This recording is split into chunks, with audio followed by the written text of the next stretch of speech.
But the Jews also knew, because Ka'b al-Ahbar, who was a Jewish scholar before he became a Muslim, he wasn't a Sahabi, he was from the Tabi'een, and he was a advisor to Sayyidina Umar, and he told Umar, your description is in the Torah, and you'll be killed in such and such a way. So Umar himself was in the books of the Jews.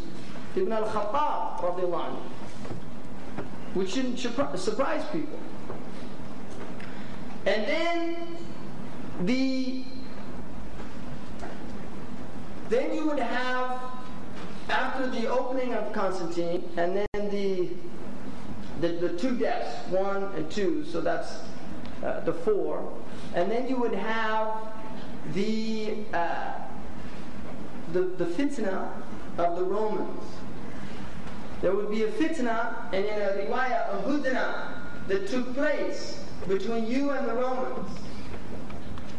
And the Prophet ﷺ said that the Romans would come to you with 80 flags. And under each flag would be 12,000 soldiers.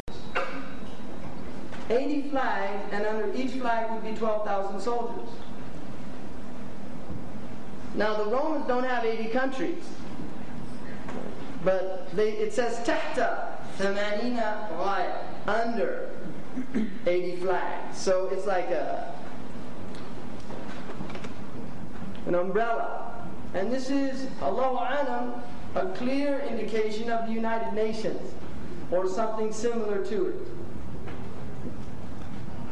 If you do that, you will find it's close to 1 million. So close to 1 million soldiers under the authority of the Romans, which are the Europeans. When you read Rome in the Hadith, you understand it to be the Europeans, the Franks, the Germans, the Anglo-Saxon, the Italians, the Spanish. These are the Romans, Rome. Ban al-Asfar, the light-skinned people, they're also called in the Hadith.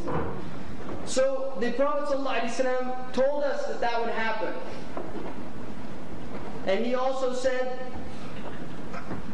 that the malhama would take place after that.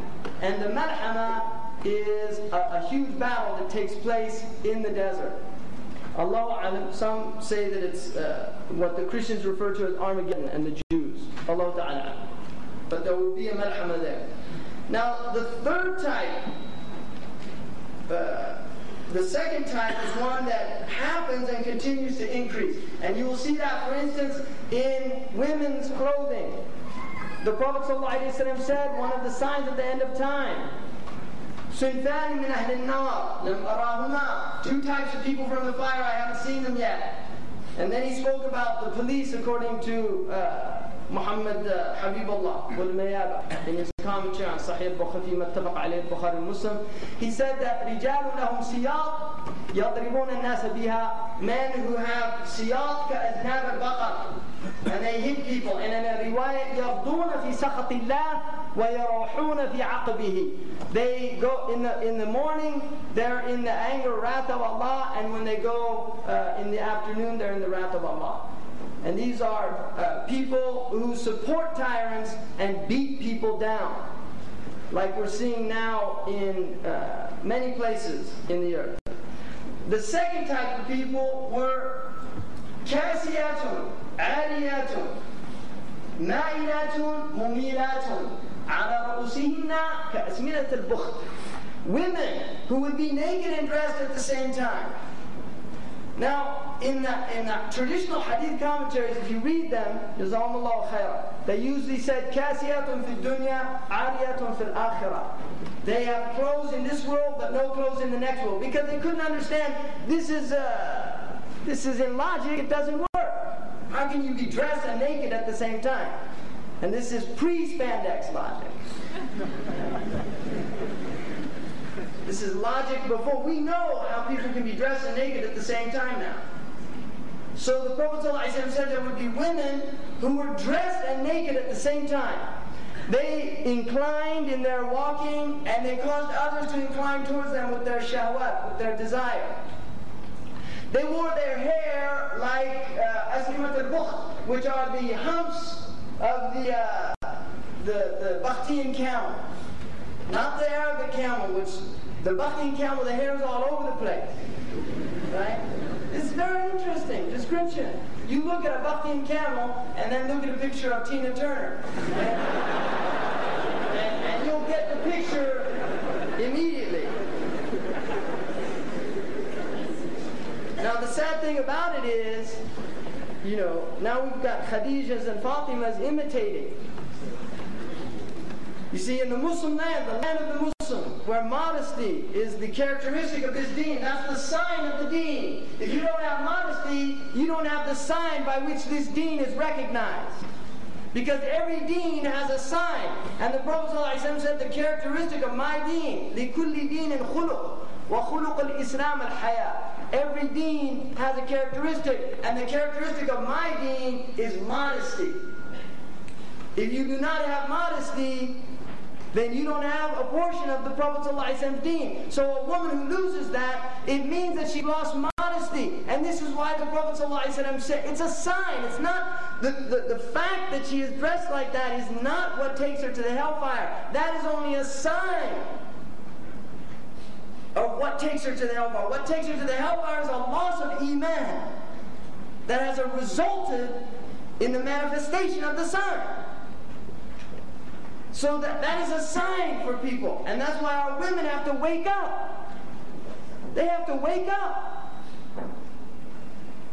Really, the women have to wake up and recognize that if they are kasiyatun ariyat, ma'ilat mumilat, then they're manifesting a sign. And the Prophet ﷺ said, La yajidanna raihat al-jannah.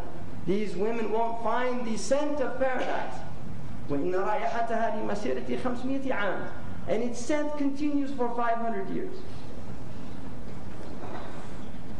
Now, that obviously, sufur, or women not wearing proper clothing, was a sign that scholars have been complaining about since the 1st century. But if they were alive now, they would have to pass out. They wouldn't have a. There's no frame of reference. Right? Seriously. There's no frame of reference. So the later people are only completing the sign. It continues to increase until by the end of time, the Prophet ﷺ said that a man will have a woman on the side of the road. And the best of them, أَمْثَالُهُمْ يَوْمَئِذٍ الَّذِي يَقُولُ لَوْ نَحِيتَهَا عَنَ الطَّرِيقِ قَلِيلًا. Would that you would just move her out of the way. And he said, يَتَهَارَجُونَ كَتَهَارُجُ الْحَمِيرِ. That people would have sexual orgies and things like donkeys. Or يَتَصَافَدُونَ. I mean, this is in the hadith. And this is all from blind imitation.